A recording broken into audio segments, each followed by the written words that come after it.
Hey everybody, Economic Ninja here. I hope you're doing great. Got a story out of the EU, and it is getting worse and worse, quite frankly, and I believe we're getting so close to the collapse of the European Union, and this is going to be what does it. It's entitled, it's out of the hedge, I'm going to link it below. Dysfunctional futures market may spark the next EU energy crisis as liquidity crunch looms. Says Europe's energy sector is facing the perfect storm as a dysfunctional futures market may lead to a new crisis where prices move higher due to a liquidity crunch, according to Reuters. Now, Reuters, it's very important for you to understand. If you're not in the Eurozone, if you're in America right now, this is very important because I've said it before, I will say it again. When the EU collapses, when the Euro collapses, and I believe that this is what's going to lead to it, we have weeks before the dollar collapses, all right? And I believe that wholeheartedly. Europe is a key component of the U.S. Monetary system, and the reason why is the Bank of England and the U.S. Central Bank, the Federal Reserve, which is not government-owned, are so tied between swap lines, it is insane, all right?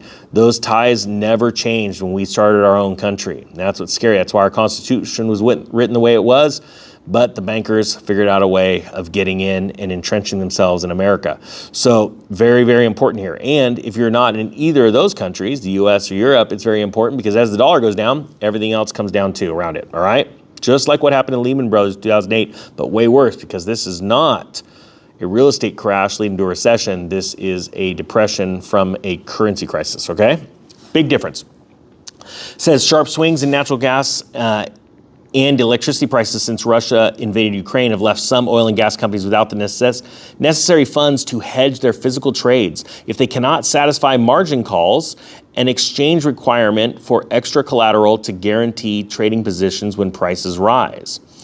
That's happening right now. There was something like $1.5 trillion in margin calls as of last month because of this dysfunctional market in the energy sector right now that's going on in Europe. It says in March, the lack of liquidity became apparent when trading firms, utilities, oil majors, and bankers sent a letter to governments and financial institutions such as European Central Bank for emergency liquidity shore up emergency markets as prices surged. And that has only gotten worse since March, just so you know, especially with the hot summer and the constant drought around the world that's been going on. It says today's challenging situation ahead of winter is that increased margin requirements to secure trades are sucking up capital at nat gas majors, trading firms, and power utilities. Okay, so things are getting worse. Now let me dive in just a little bit more and then we're going to talk about this and the implications that can happen. Senior bankers and traders said exchanges, clearinghouses, and brokers had increased initial margin requirements to 100% to 150% of contract value from 10 to 15%. For example, the ICE exchange demands margin rates of up to 79% on Dutch TTF gas futures. Now, the reason why those margin rates were increased, right, is to tamp down speculation, right? I don't believe that margin should be allowed, but it's a form of gambling, and that's just the way it is. But when times get tough, what happens is regulators step in and they go, okay, we're going to tighten margin requirements. So we're not going to allow you to gamble as much at the casino. That's what's going on. It's the first thing you do. Problem is the sheer scope of the margin trades that are going on right now with these utility companies are so big that even though they tamped down, they made these restrictions tighter, right? The percentages that you're allowed to spend on margin, it is not enough to quell this dam breaking. Okay, it's just not enough. So here is the deal. Right now, the EU, the European Union, is faced with a very tough decision. Do we bail these guys out? Well, they have to, right? Because they're in an energy crisis.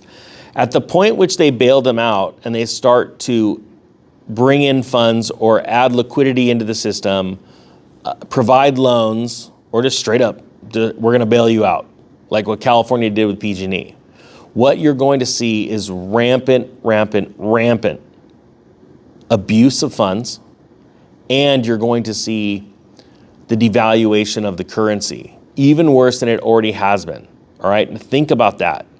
When the public and the investing sector gets wind that a government is going to bail out large institutions. It's very, very similar, but I believe on a much larger scale than what the US Congress allowed the government to print money for to bail out the big banks that made stupid, speculative bets on the mortgage-backed securities industry, right?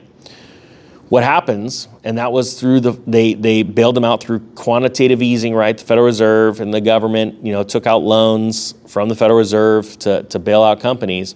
What happens is investors, the public, sit there and they go, oh my gosh, our dollars aren't worth much because they're going to keep printing them. That's when we see things like gold and silver explode in price. I believe that time is coming very shortly, and this crisis is going to break the back of the European Union. And you're going to see a dismantling of that. Remember, the euro started around the year 2000. It's a very, very, very young currency. And quite frankly, it is a failed experiment. But the facts are that it's completely breaking apart right now, right in front of your eyes. If you didn't invest in cycles back then or didn't understand economic cycles back then, you are seeing it happen right now. And this is a great example of a currency cycle. The problem is, because Europe is so tied to the US dollar, it has the ability, what I believe is Europe right now, the euro, is Bear Stearns, this massive investment financial institution that went completely belly up, closed their doors, locked their doors, went away forever in the spring of 2008. And I believe that the US is the Lehman Brothers. When it comes to the US dollar, it's going to be the Lehman Brothers. You have the euro being Bear Stearns. You have the US dollar being Lehman Brothers. And that is going to lead to something much, much greater than the Great Recession. It's actually going to be a Great Depression. All right, guys, that being said, I thank you so much. Check out the link below. Thank you to all the new subscribers. And if you guys are unsubscribed, please do me a favor. Look below. If you're unsubscribed, hit that subscribe button again, and let's wake YouTube up. All right, guys, that being said, the Economic Ninja is out.